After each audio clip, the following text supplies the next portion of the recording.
So this video is going to be on the book Ascent of Money, just like a review. So if you're not interested in reading it or anything, just stop the video now. But I'll give my recommendations and just kind of give my viewpoints on it and the reason why I think it'd be good to read.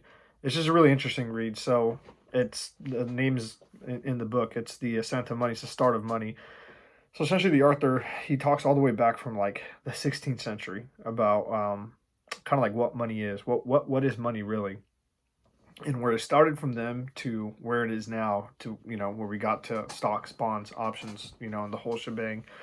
And there's a lot of good quotes, a lot of good lessons in there, mostly just about greed and fear, man. Like just you know how we took over what we took over and how certain systems works and how easily like a system could be very easily manipulated if given to in the wrong hands. And there's some great quotes in there. And one of them is honestly from George Soros, where it's like, you know, markets don't behave rationally. It's because people are irrational. It's kind of butchered quote, but you get the point. And he's talking about how when George Soros made $1 billion in one day when he shorted, the pound, and essentially it's just, you see it today. It's March right now, 2020. So hopefully this video is never dated, but eventually will be. But people get after one thing and it's just like, oh, I gotta have it, I gotta buy it, I gotta buy now. And it's like, I guess a FOMO effect or whatever it is, but you end up going too high and you lose sight of what something's worth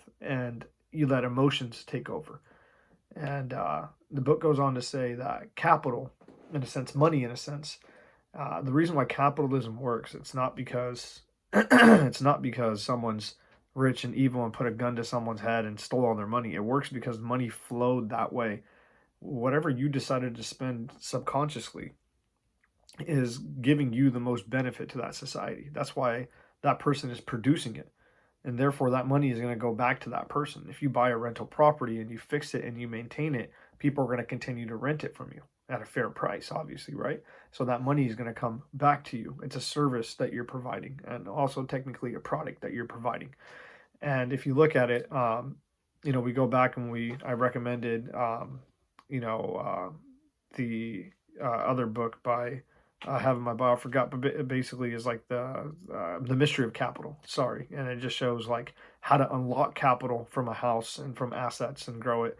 And this one's more like how do you make money? Like how do you make a $10,000 turn into 100 by moving paper, by moving things and using leverage.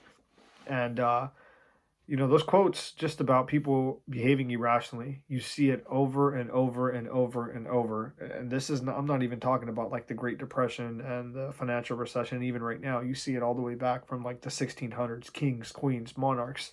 And it's just interesting because, at the end of the day, money is just a store of, like, it's supposed to be a store of value. It's not, it's just an exchange.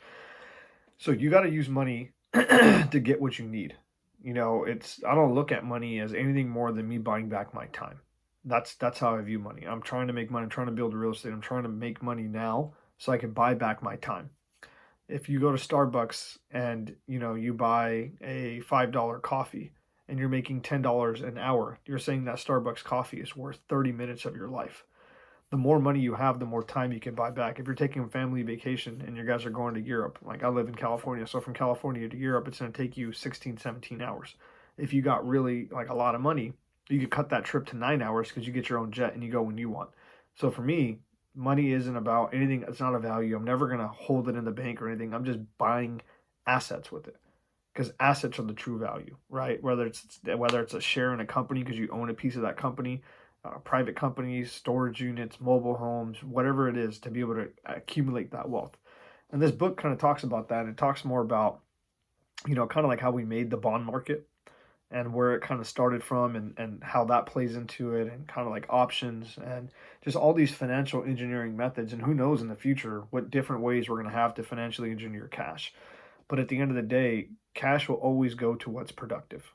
And I guess, I recommend the book. So it's not a long read, it's not a difficult read, but it kind of gets you in the mindset of thinking about like how this financial engineering happened. Like, why is money money? Like, how do we get from, trading, peas and or peas, but peanuts and whatever to actual paper and like, explains the gold system and Bretton Woods system and the trading between nations and everything. So it's a good value, good value add for you, I guess, in a sense, if you're wanting to learn more about, that aspect of it.